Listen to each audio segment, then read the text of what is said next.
Years. 3 long years of suffering on For Glory. I've been called insults that I didn't even know existed. So much toxicity. So much cloud. Bayonetta. Impossible to face on Wi-Fi. I'd rather bring back hoo-ha instead of fight another Wi-Fi bayo. No end in sight either. 6 years between Brawl and Smash 4? I don't expect anything until at least 2020, especially with a roster this big now. With no more patches, I'm starting to lose faith. I'm starting to want to quit Super Smash Bros.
This already feels longer than 4 years of For Glory. Yo, what's good YouTube? It's your boy IntroSpecktive, and I hear from the Smash community just about every single day, ever since I started making Smash videos back in 2015.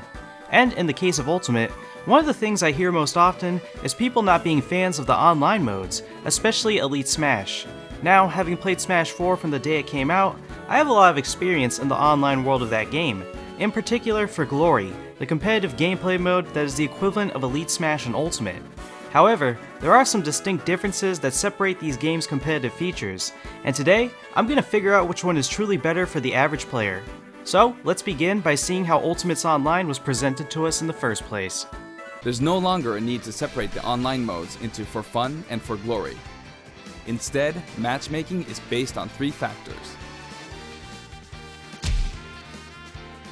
For online battles, you can set your preferred rules. Ah yes, preferred rules. One of the absolute dumbest things to add to a competitive online mode. When you compete in any kind of sport or game, what is the one constant that you see in all of them? The fucking rules. Every Smash game has its own set of rules. How many stocks and how long the timer is. So why in the hell, in a mode that's specifically designed for competitive players, would you give people the option to make whatever rules they want? There's nothing like playing a few matches, and then suddenly running into a Sonic, who sets the match to a 2-minute tie battle, gets ahead, and then camps you for his precious GSP. Adding items and free-for-alls in Elite Smash no longer makes it a competitive mode. Casual and competitive play are now clusterfucked together, which is great for the dev team, who apparently watch Elite battles. Yeah, I'm sure they get a ton of balancing insight when it's a 4-man lagfest with assist trophies everywhere. Now, I'm not saying that stuff isn't fun. It definitely is, but this was literally advertised as the world's best players competing online, and if you make it to Elite Smash, you're good.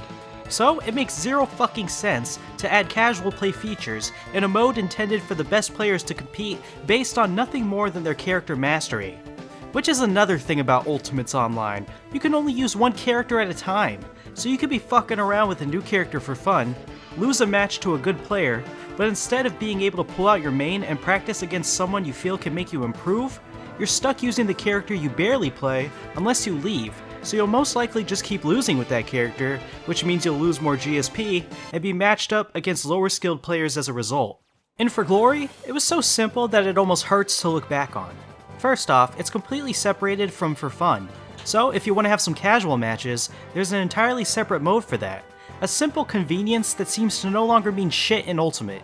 Every match was the same rules, 2 stocks, 5 minutes, no items. It was a constant throughout every single match that you play in this mode.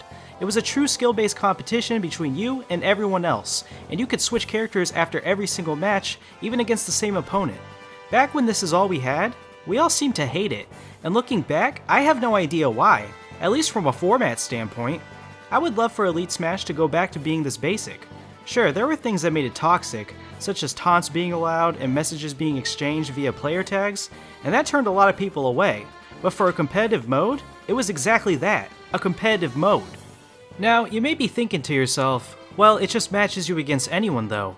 Elite Smash is skill-based matchmaking, and I'm here to tell you that GSP is one of the most inaccurate matchmaking systems I've ever seen in a competitive game. You think you're going to be playing with nothing but equally ranked players? Go into spectate mode and you'll see that this doesn't always apply. And you can't tell me that this, A high GSP score, such as 100,000, means you've got more points than 99,999 other players. is actually accurate. So I lose one game and then automatically 50,000 people are better than me?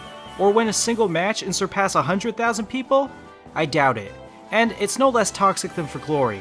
If not even more toxic, considering there's a point system on the line now, so people will play you in the lamest ways possible with one stock settings just to win. I'm not too far from the highest GSP possible currently, and there's still lag, still toxic players, still people who leave after one game to preserve GSP. There is literally no difference between the lowest GSP and Elite Smash. It sucks the fun out of everything, and the connection is still bad, except now we have to pay for it! However, if there is one thing that Ultimate does better than Smash 4, it's arenas. This is the only way I play online now because Quick Play and Elite Smash are just unbearable for me. Having a few friends in a room doing rotations is always a great time, and you can join other people's arenas publicly, that you can check out the rules before joining. It's really great. Smash 4 had a more basic system, no ring or anything, and it served its purpose, but the most annoying thing about it is that you had to add people to play them. In Ultimate, you can just have an arena code and password to give to whoever is joining. So, I would highly recommend just doing arenas if you're tired of Elite Smash. There's even Discord servers where you can find people to play with. There's a few other features with Ultimates Online, like Smash Tags, which is just a way to roast your friends and can be pretty funny, but none of it makes up for how much the quality of a competitive mode has dipped from Smash 4. It's such a giant leap backwards, and the ironic thing is they tried to make it more in-depth, but For Glory still shits on it. And I'm sure that nothing will change, and this is what Ultimates Online will remain like forever, but I'm just really disappointed at how much more convoluted and less fun a few choices have made it. You never appreciate something until it's gone, and for Glory, now that we've seen the light, you will forever have a loving place in our hearts. So, let me know what you guys think about Quick Play and Elite Smash. Do you love it, hate it, and what would you do to change it? My opinion on it seems to be the consensus. This poll I ran on Twitter got thousands of votes, and it was overwhelmingly in favor of this entire system being terrible. But I would love to hear some defenses of it as well. It's just my opinion after all. Anyways, thanks for watching as always, and I hope to see you guys in the next video. Have a great day. Deuces! Okay, Mr. Sakurai, I have some suggestions for how I think you could improve Ultimates Online in general to appeal to more people. No. Okay, so you don't want to hear a single one of my ideas. No. Okay, because I really think that I could provide feedback from the perspective of the consumer. No. Well, what if you added Squad Strike to online? I think a lot of players would really enjoy— No. Okay. Well, what if you made a more direct criteria for getting into Elite Smash, because right now there doesn't seem to be any set way to— No. Mr. Sakurai, please just hear me out. I've played a lot of your game and I think I understand how to make it better. No. I really think that you could benefit from what I'm telling you because— No more DLC. Wait, what? No more DLC. I'm not following. No more DLC. Is there any way that we could just forget that this conversation happened? No.